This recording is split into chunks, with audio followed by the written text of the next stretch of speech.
Finalmente a conclusão do livro de Chekhov, O Duelo, né? E aqui eu gostaria de fazer um apanhado geral da leitura desse livro e um apanhado sobre a figura do Chekhov e a conclusão interpretativa que eu cheguei a partir de algumas pesquisas e a partir da própria leitura, né? O livro claramente trata de um conjunto de discussões que vão permear perspectivas morais que são assumidas pela forma humana de um modo geral, que vai perpassar desde a assunção a partir da personagem do Von Core, que é o cientificista, que se coloca como alguém que assume os pressupostos de um suposto darwinismo social, influenciado por um naturalismo que é assumido de uma maneira absurda, tentando ser transplantado pelo menos para o seu discurso no âmbito social a partir de um moralismo que se baseia ao mesmo tempo em uma rejeição dos aspectos religiosos, mas que de certa maneira se vale da figura do próprio Jesus para basear a sua teoria, ou seja, assumindo uma perspectiva de contradição nesse sentido. Tanto quanto a figura do Laevski, e aqui a figura do Laevski é um tanto muito importante, porque fazendo algumas pesquisas, né, como eu já suspeitava que de certa maneira a figura do Laevski não seria uma figura que seria colocada como alguém que se colocaria como alguém abjeto aqui nesse contexto. Desde o começo do livro eu suspeitava isso, porque ao desenrolar da leitura, porque fazemos essa leitura coletiva em alguns momentos, algumas pessoas tenderam a achar que a figura do Laevski seria uma figura que poderia ser colocada num suposto lugar de uma acusação moral, assim como o próprio personagem do Von Koren, que é o cientificista, faz com o Laevski. Eu não entendia assim desde o começo, eu entendia que a figura do Laevski seria alguém que de certa maneira nos traria alguma perspectiva mais aprofundada. Aqui tem três personagens principais, né, que é a figura do Laevski, que é a figura do indivíduo que vai representar justamente aquele homem supérfluo, né, que é a figura da literatura russa, que vai inspirar o homem do subsolo de Dostoiévski. O que é o homem supérfluo na literatura russa? O homem supérfluo é justamente aquele homem que teve a oportunidade de ter determinadas instruções, determinadas capacidades e habilidades e não consegue aplicá-las elas mesmas na sociedade, né?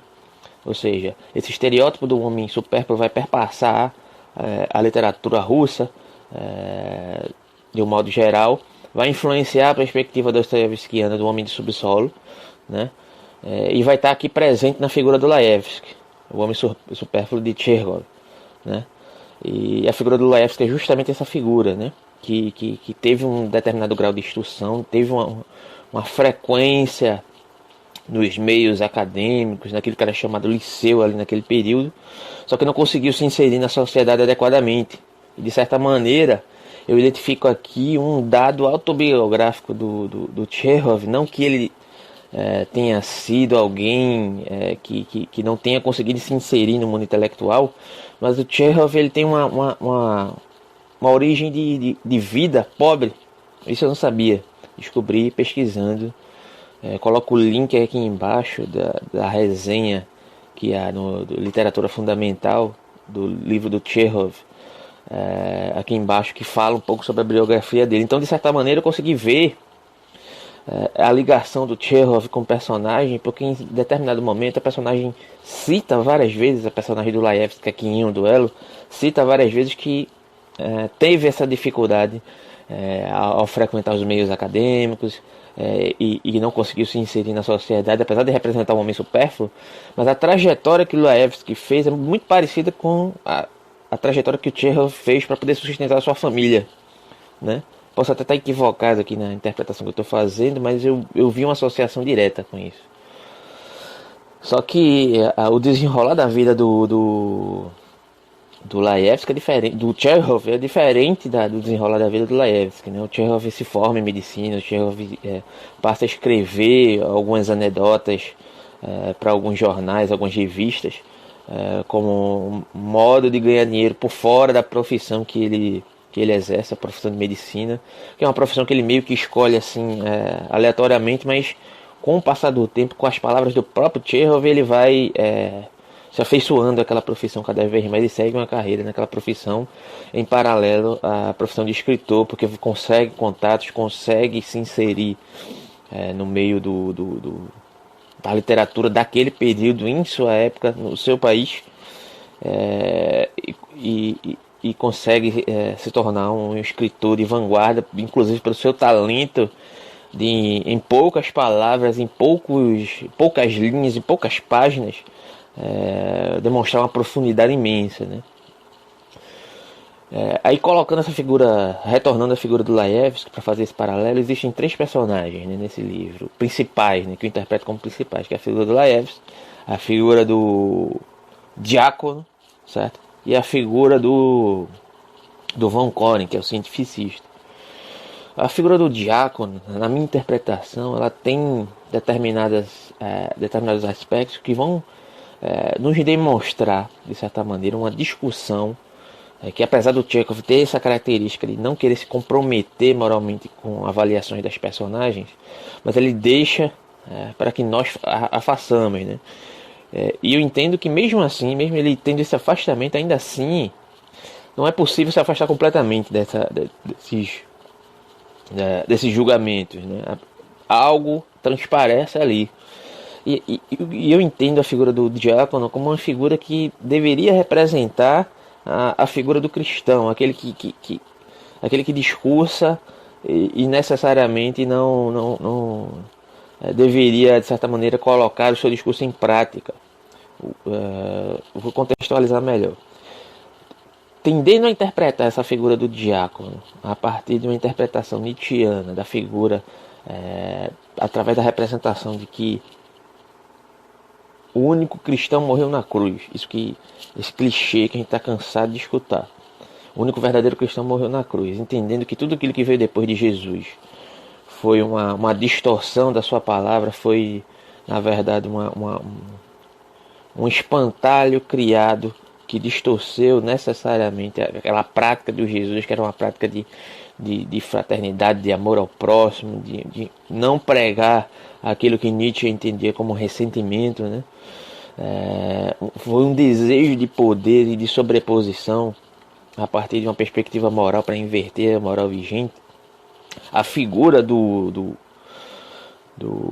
diácono aqui na minha interpretação, apesar de eu ter pesquisado e não ter encontrado nada que indique uma ligação direta de Chekhov com Nietzsche, apesar de compartilharem praticamente a mesma época, o mesmo período, né, ali, tenho em mente que estavam muito frescas também as discussões na cabeça do Chekhov que perpassaram a mente do Nietzsche, que perpassavam sobre aspectos morais, a ascensão do pensamento científico ali naquele período, e uma degenerescência da visão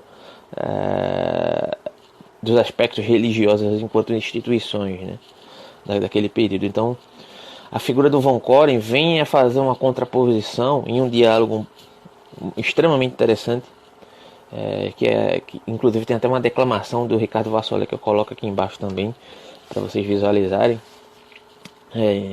que vai fazer uma discussão extremamente interessante entre a figura do diácono, enquanto aquele cristão que representaria a figura do Jesus, do cristianismo que morreu com Jesus na cruz a partir de uma interpretação nietzschiana, e a figura do cientificista, o Von Koren, como alguém que, de certa maneira, nega esse discurso cristão, religioso, mas se apoia na figura do Jesus para suplantar suas teorias científicas que por hora se apresentam como abjetas, né? No sentido de... Ele faz a seguinte acusação, quando ele tem um diálogo com o diácono, ele chega ao ponto de dizer que entre eles dois há um embate, né? Então, é perguntado ao Von Koren o seguinte: então foram os fortes que crucificaram Jesus na cruz? O Von Koren responde que não, na verdade foram os fracos que crucificaram Jesus na cruz, certo?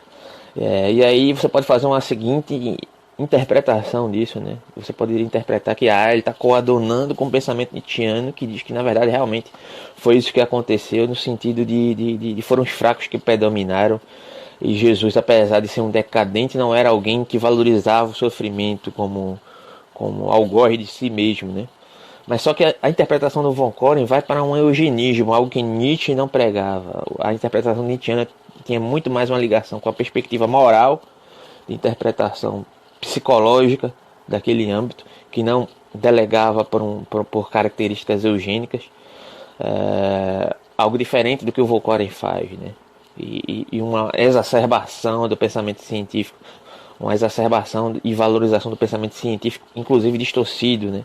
Que era algo que Nietzsche se afastava, apesar de ter 3 momentos na filosofia do Nietzsche, que valoriza a arte, posteriormente valorizam a ciência, que não é a ciência como é entendida nos termos do Von Koren, certo? Que também não é uma ciência que vai simplesmente, uma apologia da ciência que vai assumir simplesmente os aspectos científicos de sua época, mas é uma ciência ao modo do Nietzsche, mas não é uma ciência que ele assume em um segundo momento na sua filosofia como prevalência de aspectos eugênicos. Nietzsche em momento algum, vai fazer apologia de um eugenismo, mas sim um diagnóstico psicológico e moral da humanidade, independentemente de etnia, colocação social e etc. Né? Mas é um modo de se colocar perante o mundo, um modo de valorar o mundo, de se perguntar qual o valor dos valores que você aplica, que você utiliza para valorar o mundo da vida, enquanto vida saudável, vida doentia. E aqui é muito interessante esse diálogo, porque a figura do diácono, ela se apresenta como a figura do cristão originário, a figura do cristão que morreu com Jesus na cruz, né? E ao mesmo tempo a figura do Von Koren como não religioso se apresenta como muitas vezes com características muito próximas daquilo que se interpreta como a distorção da figura do que se manifestou no que veio posteriormente a ser o cristianismo, né? Uma figura que nega a religião e apesar disso se comporta como um dogmático religioso, no sentido de distorcer tudo aquilo que foi disseminado por Jesus, aquele que originou inclusive esse movimento, em nome do mesmo, né? Em nome dele, em nome de Jesus, de forma distorcida, como um radical, como alguém que de certa maneira se comporta como um moralista, né? E de certa maneira isso fica muito evidente, e aqui eu vou dar um suposto spoiler sobre a história. Quem não leu ainda e tem interesse de ler, pode pular, ler primeiro, depois volta aqui. No embate que o Von Koren aproveita do aspecto de fraqueza do Laevski em determinado sentido, para ele estar confuso perante seus sentimentos, tudo aquilo que aconteceu ali naquele contexto, pela traição da sua mulher, né, por estar sendo execrado pela sociedade ali em vários aspectos. O Von Koren se aproveita para poder desafiar o Laevski para um duelo, e parte para esse duelo, mas até o presente momento que ele verifica, ele mesmo está receoso desse duelo, assim como, diferentemente do Laevski, que aceitou já, de certa maneira, que possivelmente vai morrer, que isso é uma possibilidade, e começa a ser muito mais honesto com seus sentimentos, e colocar em evidência a sua própria hipocrisia enquanto ser humano, enquanto limitação humana, que eu acho que é algo que necessariamente o Chekhov quer colocar aqui, independente de fazer julgamentos, independente dele não julgar personagens, certo? Parece que ele quer colocar isso em evidência, e é algo que a figura do Von Koren, apesar de ele não ter essa tendência de fazer julgamento de personagens, ajuda a colocar isso em evidência, se colocando como um indivíduo que na verdade é um hipócrita, é um hipócrita, né? É um hipócrita, porque ele pega determinados valores morais que estão ligados a essa noção eugênica, que se voltam necessariamente contra ele, porque a partir do momento que ele desafia o Laevski, parece que ele vai lá e vai aniquilar com o Laevski, mas não é isso que se conjura ali no momento do duelo, né? Na verdade, no momento do duelo ele está titubeante, mas quando ele percebe que é uma intervenção por parte de um dos padrinhos do Laevski, informando que o Laevski está debilitado emocionalmente, ele cresce ali naquele momento, né? E ele parte para executar o Laevski, se valendo da fraqueza dele, né? O que não mais representaria aqui essa perspectiva como a figura do ressentido, segundo uma visão nietzschiana, que se aproveita da fraqueza do outro para justamente se afirmar em um sentido de não ter a possibilidade de bater de frente de igual para igual. Quando há essa possibilidade, se recuar, se diminuir, né? Recear, mas quando percebe que o outro está vulnerável, está possivelmente à mercê, sentir essa vontade de vingança, né? E sem motivo aparente explicável, porque ele tem um ódio desde o início pelo Laevski que não se explica até o fim do livro, né? Então eu acho que são esses aspectos que tornam a leitura desse livro extremamente interessante. E ao final, além de tudo, depois o Von Koren ainda assim ter atirado no Laevski e não atingiu o Laevski por pouco, a bala pegou de raspão e só não atirou nele porque na última hora o Diácono interveio ali gritando para que ele parasse, e ele errou o tiro. Além disso, diante dessa situação, diante dessa percepção, dessa autopercepção, o Laevski não guarda nenhum tipo de ressentimento dele. Inclusive, antes do diálogo, quando é proposto, antes do duelo, na verdade, quando é proposto que eles façam a conciliação, o Laevski diz que não guarda nenhum tipo de ressentimento dele, diferente do Von Koren, que tem uma tendência de se ressentir por um posicionamento que o Laevski tem dentro do contexto social de abarcar a atenção para si. Então o ressentimento ele não se manifesta por muitas vezes diante daqueles aspectos que são considerados moralmente, socialmente considerados valorosos, mas muitas vezes por um estado psicológico do sujeito, do indivíduo naquele contexto em relação ao outro, né? Então mesmo diante daquilo, o Laevski diz que não se ressente, que faria as pazes ali com a figura do Von Koren tranquilamente, mas o Von Koren, nutrido justamente por esse ressentimento, se nega e deseja veementemente matar o Laevski, se valendo inclusive da fraqueza do Laevski naquele aspecto, para poder se sobrepor naquele momento, né? No final das contas, ele é impelido, no final do livro, a sobrevivência do Laevski, porque ele tá de saída da cidade. Quem termina saindo da cidade é ele, apesar de várias vezes citado, insinuado para que o Laevski saísse da cidade. Quem sai da cidade é ele, certo? Vai viajar e é praticamente obrigado, impelido pelo Diácono a ir lá e fazer uma meia-culpa ali com o Laevski, né? Mas ele não faz de muito bom grado, mas vai lá. E no final das contas, o Laevski o trata de uma maneira totalmente cortês. O Laevski muda de posicionamento, começa a trabalhar, e esse é outro paralelo que é interessante, que é feito aqui no livro, porque a sociedade começa a considerar o Laevski, porque ele começa a reavaliar a sua própria vida e se comportar de maneira diferente, se adequando aos aspectos sociais, mas não é isso que é o mais importante aqui na minha percepção, né? A mudança mais importante é a mudança pela qual o Laevski tem para com o Laevski, dentro do sentido de que ele começa a olhar para si mesmo e para a própria vida e para as escolhas que ele estava fazendo, a partir inclusive do relacionamento com a sua mulher, então, que é a Nadia Fedorovna, de maneira diferente. Ele começa a valorar a vida, ele coloca um outro valor para avaliar o valor da vida por trás dele, que ressignifica a sua vida para si mesmo e não para a sociedade. Não é isso que importa, no final das contas, né? Isso é colocado em evidência. Então, por isso que eu acho, por isso que eu entendo esse livro como um livro fundamental. Você que gosta de literatura russa e literatura de um modo geral, é imperdível esse livro. Apesar de o Chekhov não ter muita visibilidade, pelo que eu vejo aqui no meio acadêmico, porque pesquisando não há muito sobre ele, não há muito sobre esse conto novela, né? Mas é um livro extremamente indispensável, certo? E coloca em evidência aqui, na minha interpretação, né, o que seria realmente o amor fati aqui em Nietzsche, diante da sua degenerescência, diante da sua possibilidade de decadência, reconhecer-se como hipócrita por muitas vezes e ainda assim afirmar a vida e ressignificá-la.